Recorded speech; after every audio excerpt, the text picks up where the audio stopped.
are joined by Bhim Army Chief Chandrasekhar Azad. He just exercised his duty of casting his vote. Thank you for speaking with us. Sir पहले चीज़ आपको पूछेंगे कि आप सहारनपुर घूमे, पूरे उत्तर प्रदेश घूमे, क्या लग रहा है आपको? तो उत्तर प्रदेश की जनता बदलाव चाह रही है, परिवर्तन का दौर चल रहा है। एक तरफ अमीरुल दल हैं, मैं अपनी भाषा में बताता हूँ, एक तरफ गरीबों के दल हैं। जनता ने अमीरों को आजमा लिया है और देखो 7 से 12 की सरकार हो, 12-17 की सरकार हो, 17 से 22 की सरकार, जनता ने देख लिया है कि जब वो अपने अधिकारों की बात करेंगे तो ये उनको धर्म का नशा चढ़ाएंगे। अब वो चढ़ने वाला नहीं है।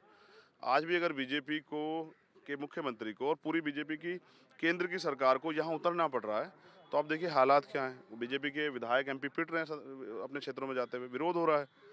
तो मैं समझता हूँ कि जनता बदलाव चाह रही है और इस बार बदलाव सुनिश्चित है। चंद्रशेखर जी, आपने बहुत ही इजी शब्द में कह दिया है कि गरीब और अमीर का चुनाव है, लेकिन यूपी में ऐसा होता नहीं है। कास्ट इक्वेशंस भी होते हैं, वहाँ पे रिलीजियस इक्वेशंस भी होते हैं।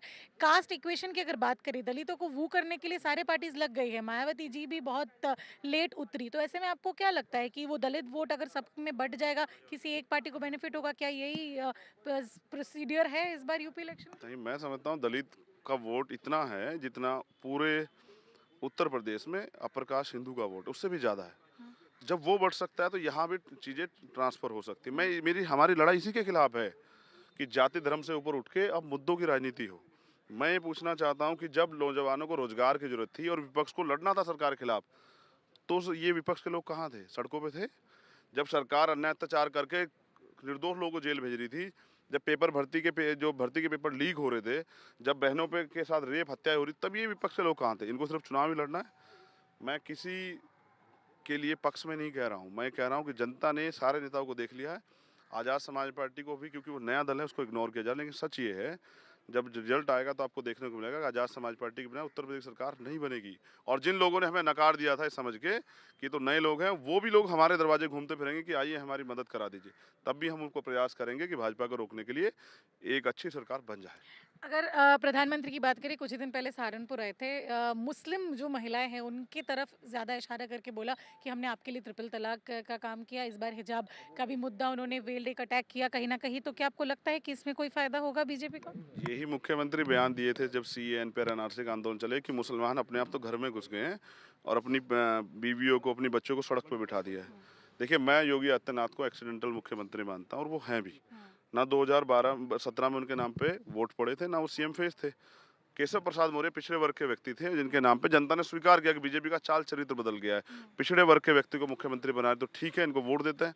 जनता के साथ धोखा हुआ, जनता उस अपमान का बदला लेने के लिए बैठी है। बताइए, पिछड़े वर्ग के उप मुख्यमंत्री को स्टूल पे बिठाते हैं। अब जनता जवाब देगी और निर्णय भाजपा के खिलाफ है।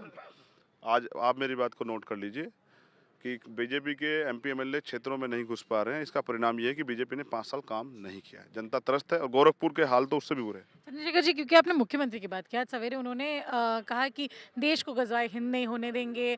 उन्होंने ये भी कहा कि केरल और बंगाल नहीं बनानी चाहिए। एक जो चीज़ आपसे जानना है कि ये जो पूरा सिचुएशन है कि बार बार ये एक पोलराइजेशन का एक माहौल होता है, इसमें फ़ायदा किसको होता है? देखिए, बीजेपी को हिंदू मुस्लिम की जो सियासत है उसी में फ़ायदा होता है और आम लोगों को फ़ायदा होता है मुद्दों पे लड़ने के लिए।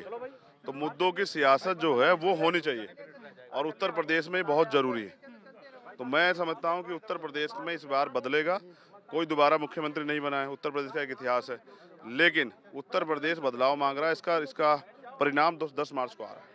हिजाब को लेके हर बार सुनवाई हो रही है। पिछले जब फेज में इलेक्शन था तब भी हुई, इस बार भी हो रही है। इसका कोई एफर्ट या फिर कोई इफेक्ट?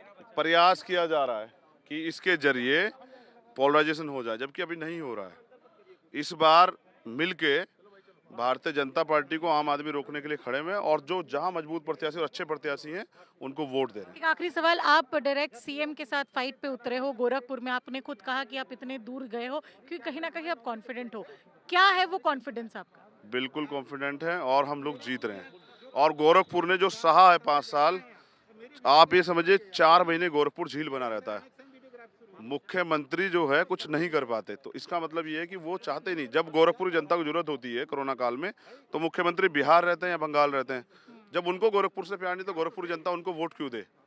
तो हमें विश्वास है गोरखपुर की जनता इस बार नेता को नहीं बेटे को वोट देके मुख्यमंत्री को जो पलायन का राग गाते हैं, अगर प्लान हुआ था उत्तर प्रदेश में तो आपने 5 साल में प्लान आयोग क्यों नहीं बनाया? और फिर प्लान हुआ तो है उत्तराखंड में।